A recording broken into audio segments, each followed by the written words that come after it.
Good evening, Brian with Grand Roofing. Trying to get the last couple stops of the day done, doing some more hail inspections, a few of them figuring for estimates, but this one right here, I think we got something we can learn and point out a prime example, or it's got a good prime example of what is not hail damage versus mechanical damage. This is a fairly new home. I think the homeowner said about 5 years old they built it, so the roof is only about 5 years old. It's got its own issues, don't get me wrong. What I'm not seeing is hail damage. He was home at the time, said there was like pea-size, or not pea-size, marble-size hail, nothing much bigger, not like we've had in other areas in this area.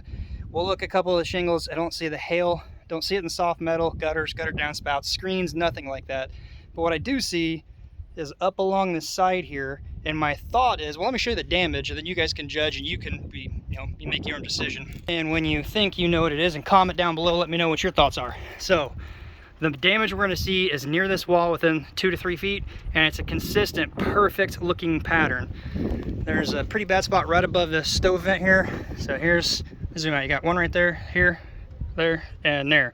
So it's probably about 1 foot high and 2 foot over, about 24 inches or so. And as you go down into here, let's just look at this real quick, if it'll focus.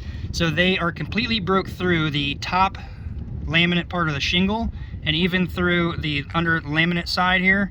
There's a worse one over on the other side where it's actually under the headlap of the shingle below. But if you notice something, each one of these damaged spots, not only is it the hail impacts were going this way, it's down. So what could this be? I think I have an idea what it is. I'm pretty confident what it is. If we go up, there's a few other areas where it's not as bad, but you can still see the consistency in the pattern. Here's another one, 24 inches over. Come up, there's another one right here. Down this side, there's some really bad ones down here we're gonna look at real quick. So imagine something sitting on here and dig it into it. Same here, it's like it hopped a couple times. Then you come up, you got another one right there. You got some more right up top here I jumped over, didn't see.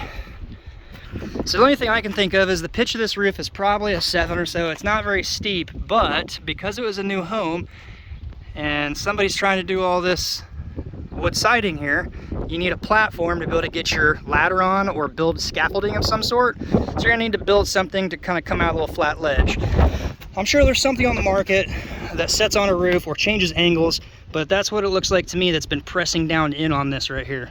And it's in various areas as they were working their way up here. Nothing to do with hail. I've never seen hail impacts like this. It is concerning because this one actually does go through, and I am seeing the headlap. Let me zoom in. One zoom here. So this shingle is completely broke through. It's this single laminate, not the sawtooth thicker double part.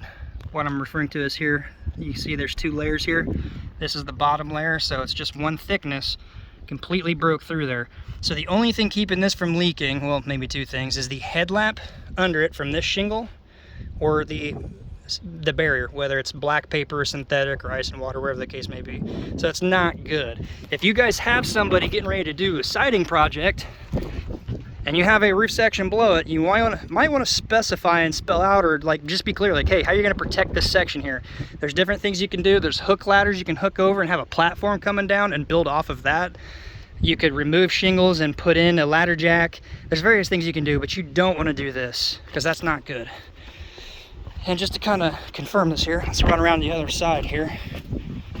I'm not going to be able to go up on it because the roof doesn't go over to it. But if I zoom in right here, if I can see my screen, if it'll focus, I think I can see it on my phone. I can see it with my eye. Right there, there we go. There's more. There's the other side. Let's see if we can find more coming down here. Probably just be better if I look with my eyes. So definitely right up in there, there's a cluster of about 4, and if you go up higher right near the top, there's definitely more damage there. And I would imagine it's on the other side of that roof section too.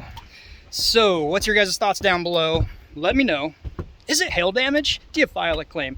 I personally get real tired of the amount of people that try to say anything and everything is hail damage.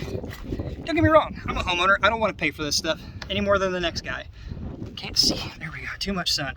But I don't like the fact that you get so many people. Just for prime example, back in 2017, a lot of hail outbreaks in Westfield, Indiana area. Got called out to many different things. I document everything, doing inspections and stuff. Yeah, I'm gonna favor on it's not hail unless I know, yep, it's got hail and there's plenty of it. But this house I went to, first stop of the day, 7:30 in the morning. Photos are timestamps. No damage. Soft metal, soft box vents up on top, gutter tops, shingles, no damage. Get a call later that day. The homeowner was mad. I didn't know what I was talking about. Somebody else came out. She's like, look, this is destroyed. My roof's gonna leak. They're telling me to file a claim. She sends me a picture. I'm like, oh my God, somebody is gonna be definitely committing some insurance fraud here in this one, because it was beat to hell with like they took a hammer to it. And I'm like, look, you can think what you want, you can do what you want, but I know somebody's playing some funny business here. So I'm not going to that extent. Anyway, hope the video helps. Let's look at a couple shingles real quick. Outside of this wall section here, and we'll even look on the west slope here, because this is where the storms came from that day. First off, I know some of you guys be like, oh, I saw it in your phone. Well, it's hard to see when the phone's trying to focus on this. This is actually tar. That's not hail damage. Same here. If you look here, there's 3 seal strips that are under this that hold that together, and that's tar kind of oozed out a little bit. Some of this is mechanical or where a roofer was walking on. Typically anyone up here walking, the parts of their foot or boot are going to come in contact or those high corners. So it's a good idea to try to put your weight in the middle, but it's unavoidable. Typically you see this, the damage from people walking on it is going to appear in those areas. So let's look over some shingles here. And I will just try to pan, hopefully it'll focus a little bit for you guys. I'm not saying that's hail, but there's there's some granules missed. Oh, it's because there's a nail popping up right here. He also did say that this roof was installed in the wintertime. He doesn't remember the exact date. And the builder he's contacted since, because he's always had wind damage and issues, and they're trying to say, oh, it's had 4 years to stick down, it's not on us. You know, all this stuff they say. Instead of coming out and fixing it, having a good reputation, oh no, let's just point the finger. I just personally am not seeing anything other than tar coming out, kind of a bad install in areas of nail pops, like that, nail pop. So when the nail was not down all the way, they probably shot it when it was cold. It wasn't down. I've talked about this before. When people are working in the winter, they typically don't want to be in the winter when it's cold. If you're in a cold region, or hot for that matter, and they're like, just wham bam, thank you ma'am, let's get done, let's go home. Their quality does sacrifice. I don't care what they say. I was one of those guys. Toes are freezing, hate it, want to go home, get warm. You tend to speed up a little bit. I don't care how good you say you are. So it's just not good to okay, sorry, I thought my phone cut out. It's just not a good idea to do it in the cold weather. The nails don't go down, the shingles don't lay smooth, the nails aren't gonna pull it down. It's typically brittle. You either pull down to the shingle, but the shingle's not all the way down, so when it does heat up, it softens down, the nail's still poking up and breaks through the shingle, just like I showed you, wherever it is, somewhere right here. So it's just not a good idea. Avoid it. Let's look, see if we can see any more. Aside of this side here, I'm gonna look in the field. I already walked around. I didn't see any damage in the gutters. I didn't see it in the downspouts, window screens. That looks like that was probably wind at some point, flipped up, and they've caulked it and sealed it.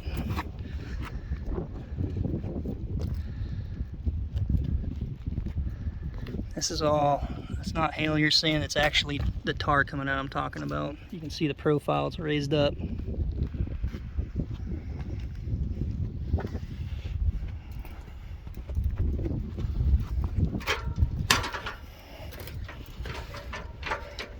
And then the gutters, still just not seeing it. Right there's another nail pop. There are a few more of those. And an issue with this is over time water's going to get in here, start rusting that out, wallowing it out, and just kind of trickle in. So these things really should be addressed, but it's going to be a pain to get in here and split these shingles apart to do a proper repair, because you're going to split the seal strip on one and then try to replace that one. You're going to tear that shingle. It's just a never-ending, very vicious cycle. So possibly split this seal strip a little bit, shove a piece of aluminum flashing in once you've pushed this down or pulled it out to cover that, so it's like a shim, like a cedar shake essentially, and then spot it. Or you can get in here and try to do your best with caulking it, but best thing is just really avoid it all from the beginning.